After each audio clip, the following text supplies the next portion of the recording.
seorang bos muda kaya raya, ingin menguji ketulusan calon istri dan mertuanya dengan menyamar sebagai pemulung. Tanpa mereka sadari, ujian itu akan membuka wajah asli mereka. 5 menit kemudian, kebenaran terungkap. Namaku Raka. Aku adalah seorang pria yang bisa dibilang memiliki segalanya.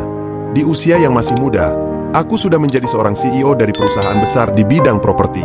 Hidupku bergelimang kemewahan. Mobil sport, rumah mewah, rekening yang tak pernah kosong. Banyak orang ingin menjadi aku. Banyak orang yang mendekat, mengulurkan tangan, berusaha masuk dalam kehidupanku.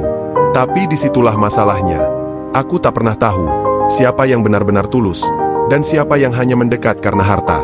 Aku sudah sering ditipu oleh orang-orang yang berpura-pura baik di depanku. Namun, di antara semua wanita yang datang dalam hidupku, ada satu yang berhasil membuatku percaya. Namanya Nadine. Gadis itu datang dengan senyum manisnya, sikap lembutnya, kata-kata manis yang selalu membuatku merasa dihargai. Aku sempat berpikir, mungkin dialah orang yang selama ini kucari. Wanita yang tidak mencintaiku karena uangku, tetapi karena diriku sendiri. Namun, semakin lama aku mengenalnya, semakin aku menyadari sesuatu. Ada banyak hal yang membuatku ragu. Nadine selalu terlihat antusias saat aku mengajaknya ke restoran mahal, tetapi wajahnya berubah datar saat aku mengajaknya ke tempat-tempat sederhana. Ia selalu tersenyum ketika aku memberinya hadiah, tetapi tidak pernah terlihat benar-benar peduli saat aku membicarakan mimpiku di luar urusan bisnis dan uang.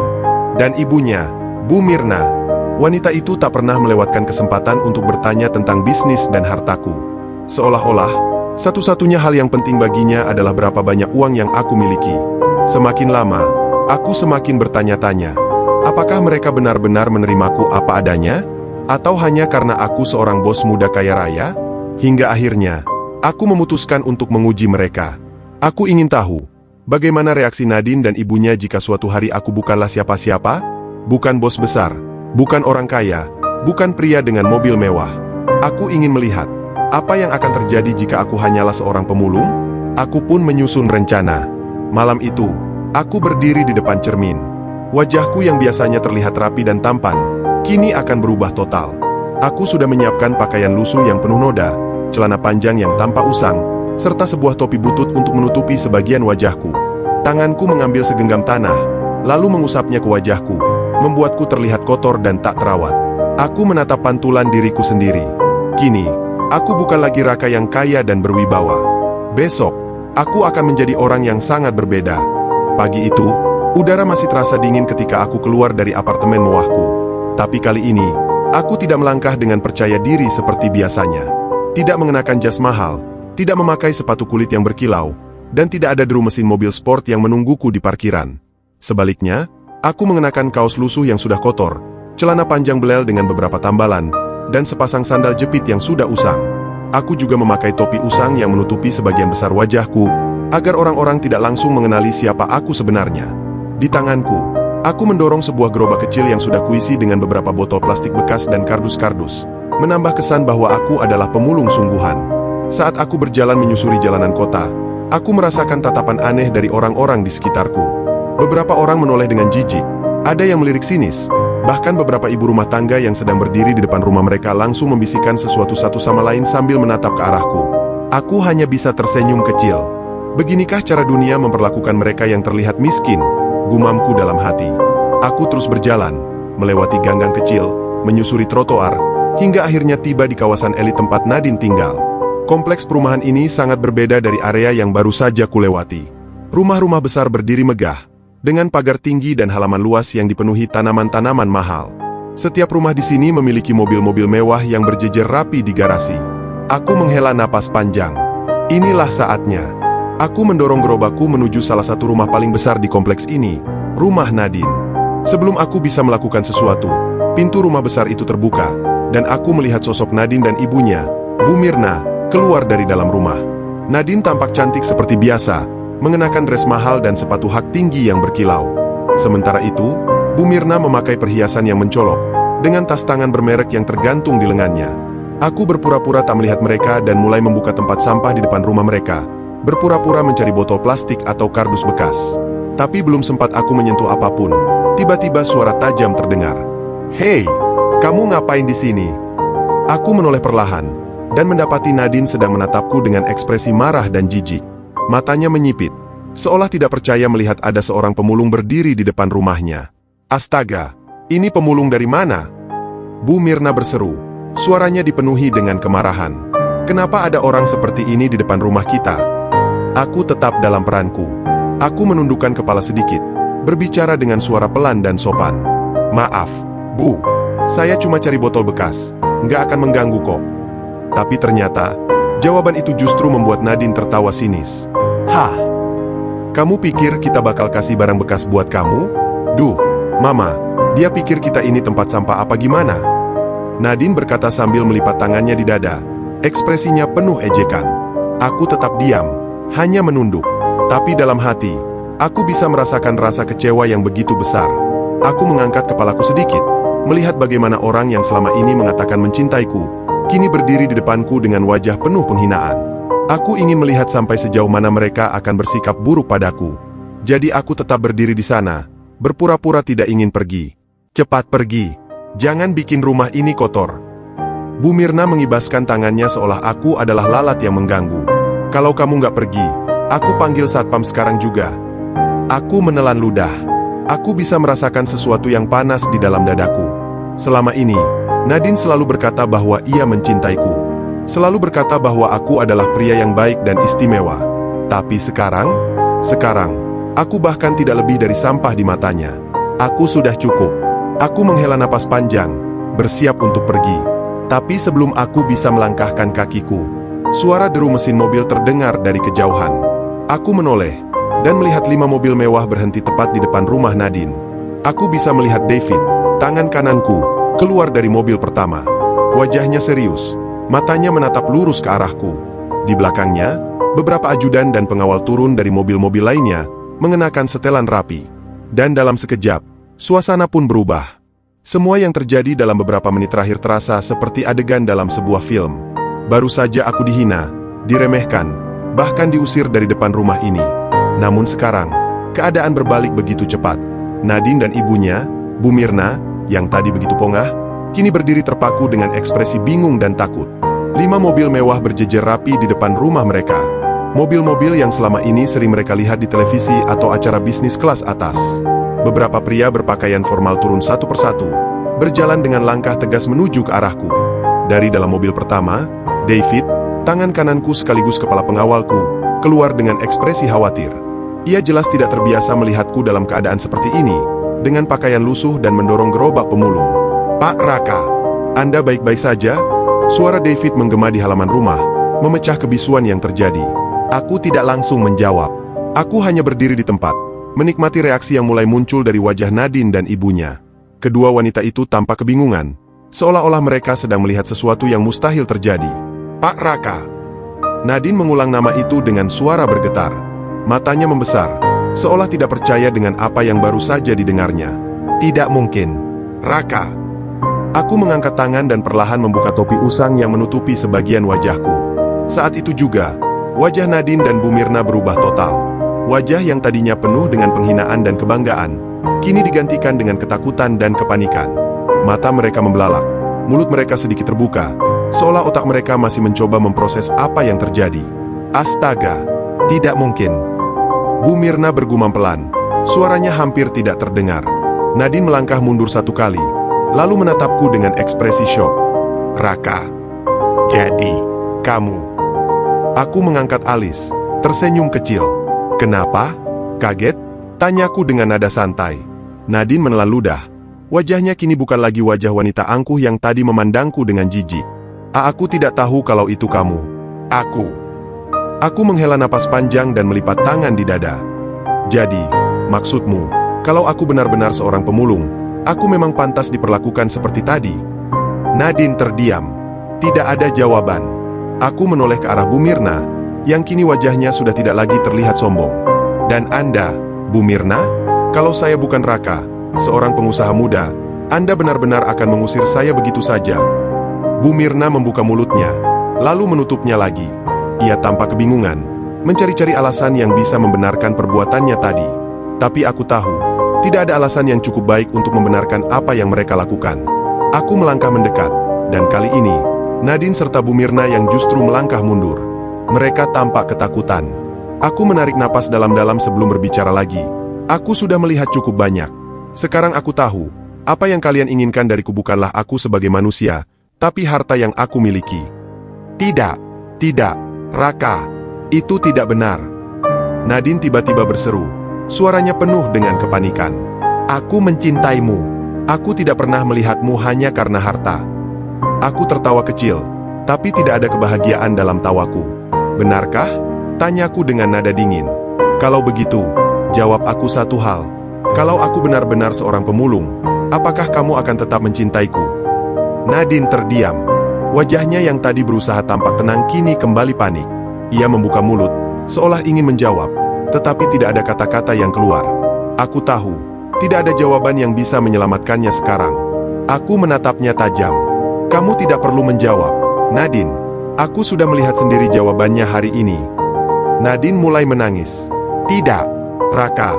Aku benar-benar mencintaimu. Aku hanya kaget tadi. Aku tidak bermaksud mengatakan hal-hal jahat itu. Aku tersenyum dingin. Sayangnya, apa yang keluar dari mulut seseorang saat mereka tidak sadar itulah yang paling jujur. Aku berbalik, memberi isyarat kepada David dan ajudan-ajudanku untuk bersiap pergi. Aku sudah cukup melihat semuanya.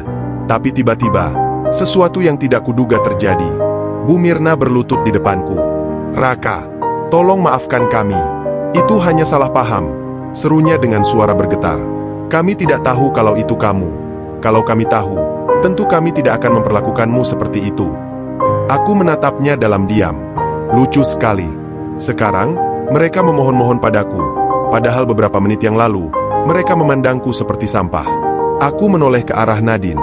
Aku ingin melihat apakah ia juga akan melakukan hal yang sama. Dan benar saja, Nadine pun ikut berlutut di samping ibunya. Raka, aku benar-benar minta maaf.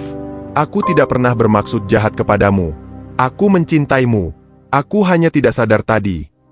Aku menghela napas panjang, lalu menatap mereka berdua. Wajah-wajah yang dulu pernah aku bayangkan akan menjadi bagian dari keluargaku, kini terlihat begitu menyedihkan di mataku. Aku tahu, aku harus mengambil keputusan yang tepat. Dengan suara tenang, aku berkata, aku sudah membuat keputusan, Nadine. Aku tidak akan menikahi seseorang yang hanya mencintaiku karena kekayaanku. Nadine terisak semakin kencang, sementara Bu Mirna tampak semakin panik. Tapi semua itu tidak mengubah keputusanku. Tanpa berkata apa-apa lagi, aku melangkah menuju mobilku, meninggalkan mereka berdua yang kini hanya bisa menatap kepergianku dengan penyesalan yang terlambat. Suasana di depan rumah Nadine mendadak berubah hening. Tidak ada lagi cemoohan, tidak ada lagi hinaan. Yang tersisa hanyalah tatapan penuh ketakutan dan penyesalan di wajah Nadine dan ibunya. Sementara itu, aku tetap melangkah dengan tenang menuju mobilku, meninggalkan mereka yang masih terpaku di tempat. Raka, tolong dengarkan aku dulu. Suara Nadine terdengar putus asa. Ia berlari kecil, berusaha mengejarku, tapi aku sama sekali tidak menghentikan langkahku. Begitu aku sampai di depan mobilku, David segera membukakan pintu untukku. Namun, sebelum aku sempat masuk, Bu Mirna tiba-tiba menjatuhkan dirinya di hadapanku, berlutut sambil menangis. Raka, tolong maafkan kami. Itu tadi hanya salah paham. Suaranya bergetar.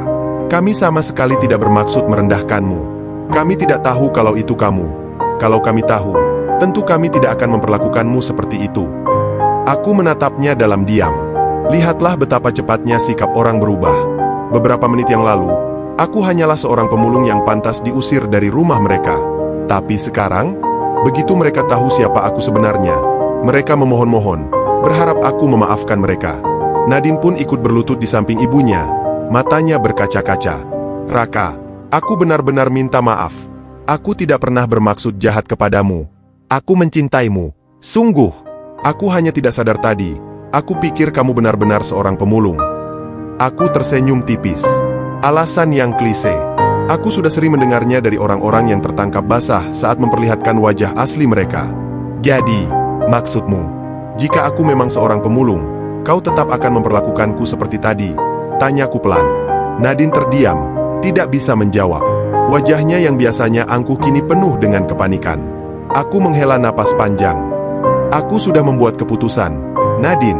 Aku tidak akan menikah dengan seseorang yang hanya melihatku dari hartaku.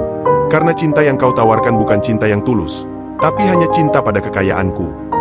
Bu Mirna terisak semakin kencang, sementara Nadine mulai menangis. Namun, Aku tidak tertarik untuk mendengarkan lebih lama lagi. Aku masuk ke dalam mobil dan menutup pintu. Tanpa menoleh ke belakang, aku memberi isyarat pada David untuk segera melajukan mobilku. Dan dengan itu, aku meninggalkan rumah Nadine untuk selamanya. Mobilku melaju dengan tenang meninggalkan rumah Nadine, meninggalkan masa lalu yang kini tidak ada artinya lagi. Aku menatap keluar jendela, melihat jalanan yang dipenuhi kendaraan yang melaju dengan kecepatan masing-masing. Di kepalaku, berbagai pikiran bercampur aduk. Aku tidak marah, tidak juga kecewa. Aku hanya merasa lega karena telah mengetahui kebenaran sebelum terlambat. Aku hampir saja menikahi seseorang yang tidak mencintaiku dengan tulus.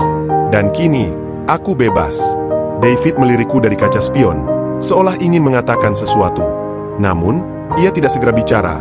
Mungkin karena ia tahu bahwa aku masih tenggelam dalam pikiranku sendiri. Setelah beberapa menit, akhirnya ia membuka suara. "Pak Raka, Anda yakin dengan keputusan ini?" Tanyanya dengan nada hati-hati. Aku menghela napas panjang sebelum menjawab. "David, kalau kamu ada di posisiku, apa kamu akan tetap menikahi seseorang yang jelas-jelas tidak menerimamu saat kamu tidak punya apa-apa?" David diam sejenak, lalu mengangguk. "Saya mengerti, Pak. Anda sudah melihat sendiri sifat asli mereka." Aku tidak menjawab lagi. Aku hanya menatap kosong keluar jendela, membiarkan pikiranku mengembara. Hidupku mungkin dipenuhi dengan kekayaan, tetapi ternyata tidak semua hal bisa dibeli dengan uang. Tiba-tiba, di seberang jalan, aku melihat sesuatu yang menarik perhatianku. Seorang gadis muda dengan pakaian sederhana sedang berlutut di trotoar, membantu seorang nenek tua yang kesulitan membawa kantong belanjaannya. Aku mengernyit. Di tengah hiruk-pikuk kota yang sibuk ini, di mana orang-orang lebih memilih mengurus urusan mereka sendiri, gadis itu justru meluangkan waktunya untuk menolong seseorang yang bahkan tidak ia kenal. David menyadari bahwa aku memperhatikan sesuatu. "Pak, ada yang bisa saya bantu?" tanyanya. Aku masih menatap gadis itu. Tidak ada kepura-puraan dalam tindakannya. Ia membantu si nenek hingga ke seberang jalan, memastikan wanita tua itu bisa berjalan dengan aman. Setelah selesai, ia tersenyum dan menunduk sopan sebelum melanjutkan langkahnya. Aku berpikir sejenak, lalu mengambil keputusan. "David, berhenti di depan sana," kataku tegas. David melirikku sebentar melalui spion, sedikit bingung, tetapi ia menuruti perintahku dan menepikan mobil di dekat gadis itu. Begitu mobil berhenti, aku langsung membuka pintu dan keluar. Saat aku berdiri di trotoar, angin sore berembus pelan. Gadis itu kini berjalan tidak jauh dari tempatku berdiri. Aku melangkah mendekatinya dengan perlahan. Ketika akhirnya aku berada cukup dekat, ia menyadari keberadaanku dan menoleh. Saat mata kami bertemu, ada sesuatu dalam dirinya yang terasa berbeda. "Maaf, ada yang bisa saya bantu?" tanyanya dengan suara lembut, matanya penuh ketulusan. Aku tersenyum kecil. Bukan aku yang butuh bantuan, tapi sepertinya aku baru saja bertemu seseorang yang bisa mengubah hidupku. "Bukan saya yang butuh bantuan, tapi dunia butuh lebih banyak orang seperti Anda," jawabku. Ia tampak terkejut sesaat, lalu tertawa kecil sambil menggeleng. "Ah, saya hanya melakukan apa yang seharusnya dilakukan siapapun." Jawaban sederhana itu membuat hatiku terasa hangat. Tidak ada kesombongan dalam dirinya, tidak ada kepura-puraan. Aku baru saja kehilangan seseorang yang kucintai, tetapi kini aku bertemu dengan seseorang yang seolah dikirim oleh takdir. Dan aku tahu, ini adalah awal dari sesuatu yang jauh lebih baik. Aku menatap gadis di hadapanku. Tidak ada sorot mata penuh perhitungan seperti yang biasa kulihat di mata Nadine. Tidak ada kepura-puraan atau ambisi tersembunyi. Yang kulihat hanya ketulusan, sesuatu yang hampir kulupakan keberadaannya. "Maaf, ada yang bisa saya bantu?" tanyanya sekali lagi. Aku tersenyum kecil. Sederhana, polos, dan tanpa niat terselubung. Gadis ini benar-benar berbeda dari yang pernah ku kenal sebelumnya. "Bukan saya yang butuh bantuan," jawabku pelan, "tapi dunia butuh lebih banyak orang seperti Anda." Ia tampak sedikit terkejut, tetapi kemudian tertawa kecil. "Ah, saya hanya melakukan apa yang seharusnya dilakukan siapapun," ucapnya merendah. Aku mengamati gadis itu lebih lama. Sikapnya begitu alami, seolah membantu orang lain bukanlah sesuatu yang luar biasa, melainkan hal yang memang seharusnya dilakukan tanpa pamrih. Aku mengulurkan tangan. "Nama saya Raka." Ia ragu sejenak, tetapi kemudian menyambut uluran tanganku dengan senyuman. "Sarah." Sejak pertemuan itu, aku mulai mengenal Sarah lebih dalam. Berbeda dengan Nadine yang selalu menilai orang dari status dan kekayaan, Sarah adalah pribadi yang sederhana dan tulus. Kami sering bertemu, mengobrol, dan tanpa kusadari, Aku mulai menikmati kebersamaan dengannya. Waktu berlalu begitu cepat. Tanpa kusadari, aku mulai melihat dunia dari sudut pandang yang berbeda. Jika dulu aku berpikir bahwa kebahagiaan datang dari memiliki segalanya, kini aku mengerti bahwa kebahagiaan sejati datang dari memiliki seseorang yang tulus di sisimu. Hingga suatu hari, aku mengajaknya ke sebuah acara gala yang diadakan perusahaanku. Aku ingin dunia tahu bahwa aku telah menemukan seseorang yang lebih baik. Seseorang yang mencintaiku bukan karena kekayaanku, tetapi karena siapa diriku sebenarnya. Malam itu, aku dan Sarah memasuki ballroom dengan tangan yang saling menggenggam. Semua mata tertuju pada kami, termasuk sepasang mata yang dulu pernah menghinaku.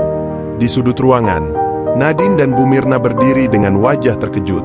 Mereka tampak tidak percaya melihatku berdiri di sana bersama seorang wanita lain. Aku bisa melihat bagaimana Nadine menggigit bibirnya. Matanya berkaca-kaca seolah ingin menangis. Mungkin dia baru menyadari apa yang telah dia buang begitu saja. Sarah menatapku, seolah bertanya apakah aku baik-baik saja. Aku hanya tersenyum dan mengangguk. Aku tidak akan membiarkan masa lalu menghancurkan kebahagiaan yang baru saja aku temukan. Ketika acara dimulai, aku berdiri di tengah panggung, menggenggam mikrofon, dan dengan bangga mengenalkan Sarah di hadapan semua orang. Perkenalkan, ini adalah wanita yang akan menemani hidup saya mulai sekarang. Seisi ruangan bertepuk tangan, tetapi aku bisa merasakan tatapan Nadine yang penuh penyesalan. Aku tidak perlu mengatakan apapun kepadanya. Dia tahu sendiri bahwa dia telah membuat kesalahan besar. Setelah acara selesai, aku dan Sarah berjalan keluar dari ballroom. Saat itu, aku mendengar suara seseorang memanggilku. "Raka, tunggu!" Aku menoleh dan melihat Nadine berdiri di sana dengan ekspresi putus asa. Air matanya sudah mengalir di pipinya. "Aku menyesal," katanya dengan suara bergetar.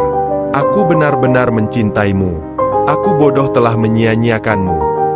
Aku menghela napas panjang, lalu menatapnya dengan tenang. "Kamu mencintaiku, atau kamu mencintai apa yang aku miliki?" tanyaku. Nadine terdiam. Itulah jawabannya. Aku meraih tangan Sarah dan tersenyum padanya. "Aku sudah menemukan seseorang yang lebih baik, Nadine. Aku harap kamu juga bisa belajar dari kesalahanmu." Lalu, tanpa menoleh lagi, aku pergi meninggalkan Nadine yang hanya bisa menatap kepergianku dengan penuh penyesalan. Malam itu, aku benar-benar merasa bebas. Aku tidak lagi terikat dengan masa lalu yang penuh kebohongan. Aku telah menemukan seseorang yang menerima aku apa adanya. Dan akhirnya, aku mengerti, cinta sejati bukanlah tentang memiliki seseorang yang sempurna, tetapi tentang menemukan seseorang yang tetap memilihmu, bahkan ketika kamu tidak punya apa-apa.